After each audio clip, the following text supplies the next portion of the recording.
CLF के ही concept में आपका खेती बाड़ी का क्लस्टर होता है, जिसमें छोटे छोटे किसानों का समूह बनता है। वहां देख रहे होंगे सब लोग, उस बैनर को देखिए, उसमें 200 किसान का एमपीए बनता है, छोटा छोटा संगठन बनता है 150 से 200 किसान का। और वैसे कम से कम 20 से 25 संगठन होता है, जहां पर लगभग 2000 से 3000 दीदियां जुड़ती है और एक साथ प्लानिंग होता है, एक साथ उसका बीज और नर्सरी का लिंकेज होता है, उनको खाद और फर्टिलाइजर मिलता है और साथ में एक साथ सबका मार्केटिंग होता है। तो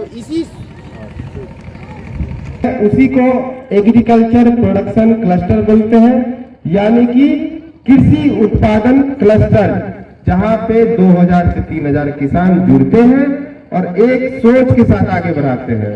तो अब आगे राजेश जी से निवेदन करेंगे कि अगर हम एपीसी बनाएंगे तो किनको किनको लगता है कि हम एपीसी से जुड़ के बेहतर आमदनी कर सकते हैं, आगे बढ़ सकते हैं, वो लोग हाथ खड़ा कीजिए। इसे जिनको भी लग रहा है कि एपीसी से जुड़ के हम आमदनी अपना बढ़ा सकते हैं, आगे बढ़ सकते हैं, हाथ खड़ा कीजिए।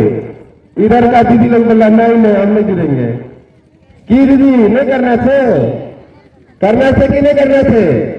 हाथ खड़ा करना है इसे, बहुत बढ़िया। तो एक बार जोरदार ताली के साथ हम लोग एपीसी के बातचीत में आगे बढ़ेंगे। जोरदार ताली, आवाज नहीं आ रहा है, और जोर से गड़गड़ाहट जोर से आगे थे, देखिए बाहर तक आवाज नहीं जा रहा है। समझेगा कि यहाँ पे इतना किसान इकट्ठा हुआ है। आप देख रहे हैं नेशनल मीडिया रिपोर्ट और मैं हूं उमाकांत पोद्दार। चलिए बढ़ते हैं आज की एक खास ग्रामीण विकास से जुड़ी बड़ी खबर की ओर। ग्रामीण अर्थव्यवस्था को सशक्त बनाने और किसानों को आत्मनिर्भर बनाने की दिशा में भैरोगंज स्थित खेल मैदान में एक सराहनीय पहल देखने को मिली, जहां 20 दिसंबर 2025 को +2 प्रोजेक्ट कन्या उच्च विद्यालय भैरोगंज के खेल मैदान में प्रदान संस्था की ओर से आयोजित एग्रीकल्चर प्रोडक्शन क्लस्टर यानी एपीसी मेला किसानों के लिए नई उम्मीद बनकर सामने आया। इस एपीसी मेले का उद्घाटन चांदन दक्षिणी क्षेत्र संख्या 21 की जिला परिषद सदस्य शारदा देवी, दक्षिणी बारने पंचायत की मुखिया तुलसी रजक, कृषि समन्वयक मृत्युंजय कुमार सिंह, प्रधान संस्था के कोऑर्डिनेटर सरोज कुमार, जीविका के डीपीएमसीडी रजक और कार्यक्रम के मुख्य अतिथि संस्था के रसायन निदेशक डॉक्टर कृष्णकांत कुमार के द्वारा संयुक्त रूप से दीप प्रज्वलित कर किया गया। मेले में वक्ताओं ने बताया कि एपीसी मॉडल के तहत किसान अगर समूह में खेती करे तो कम लागत में अधिक उत्पादन बढ़ा सकता है और बाजार में बेचकर अच्छा मुनाफा कमा सकता है, जिसका सीधा असर किसानों की आय पर पड़ेगा और पूरा गांव आर्थिक रूप से मजबूत होंगे। प्रधान संस्था की ओर से यह भी बताया गया कि एपीसी के माध्यम से किसानों को वैज्ञानिक खेती, बंजर भूमि के बेहतर उपयोग और सरकारी योजनाओं का सीधा लाभ मिल रहा है। खासकर महिला किसान समूहों की भागीदारी से ग्रामीण इलाकों में महिला सशक्तिकरण को नई रफ्तार मिली है। जीविका डीपीएमसीडी रजक ने कहा कि एपीसी और जीविका मिलकर गांव में रोजगार के अवसर पैदा कर रहे हैं, जिससे पलायन पर लगाम लग रही है। उन्होंने किसानों से व्यक्तिगत खेती के बजाय सामूहिक प्रयास अपनाने की अपील की। इस कार्यक्रम के तहत पंचायत के मुखिया तुलसी रजक ने भरोसा दिलाया कि एपीसी से जुड़ने पर सरकारी योजनाएं केवल कागजों तक सीमित नहीं रहेंगी, बल्कि सीधे किसानों के खेतों तक पहुंचेगी। उन्होंने पंचायत स्तर पर हर संभव सहयोग देने का भरोसा जताया। कार्यक्रम में कटोरिया नगर पंचायत के कठौन पैक्स अध्यक्ष सह समाज सेवी फखरे आलम ने कहा कि आने वाले समय में कोऑपरेटिव व्यवस्था से किसानों को बैंकिंग और वित्तीय सुविधाओं का लाभ मिलेगा, जिससे सामाजिक और आर्थिक सुरक्षा और मजबूत होगी।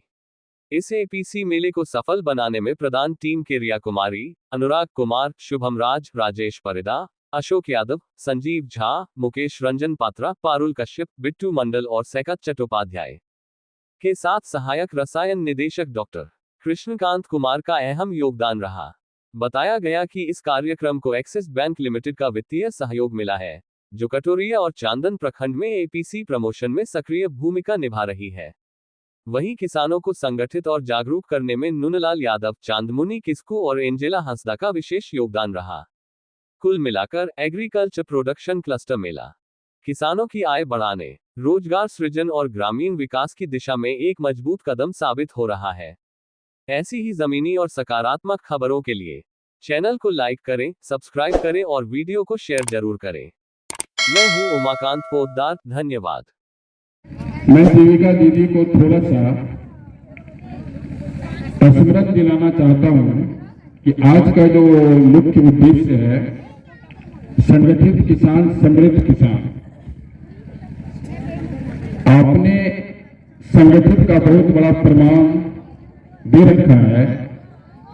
किसी ने सपने में भी नहीं सोचा था कि ये 10 रुपये पैसे जमा करके, और आज मैं आपको जानकारी के लिए बता दूं कि 22,000 करोड़ का एक फंड वो 10 रुपये की तैयारी से ही हो गई है, और हमारा टोटल वॉल्यूम जो है 45,000 करोड़ का हो गया है। तो आज के डेट में जीविका इतनी शक्तिशाली है एक संगठन के रूप में, जो कहने की बात नहीं है। अतः मैं अपने सीएलएफ के सभी मेंबर से अनुरोध करता हूं कि आप कृषि के क्षेत्र में उन्नति की राह पे पकड़ें, और जो भी इस कार्यक्रम से यहां से आप सीख के जाते हैं उसको अपने धरातल पे, अपनी भूधरा पे उसको उतारें। और जैसा कि भी एक दीदी में मैंने जज्बात देखा कि कितनी जज्बाती वो दीदी थी, वो गाना के द्वारा व्यक्त कर रही थी अपनी भावनाओं को, उसी तरह से आप भी यहाँ से जाएं। क्योंकि अब क्या है ना कि जीविका इतना बड़ा वृक्ष बन गया है कि आपको झुकाने वाला कोई नहीं है। आप इतने बड़े बरगद का वृक्ष बन गए हैं कि आपके पास पैसे की कोई कमी नहीं है। आपके पास आईसीएफ की राशि है, आरएफ की राशि है, एफएसएफ है, एचआरएफ है, बहुत सारा फंड है। इसीलिए अब पैसे जो खेती करने में अड़चन आने वाली नहीं है। इसीलिए आप तन मन धन से अपनी आय को कृषि के द्वारा बढ़ाने का काम करिए। इन्हीं शर्तों के साथ मैं अपनी वाणी को विराम देता हूँ।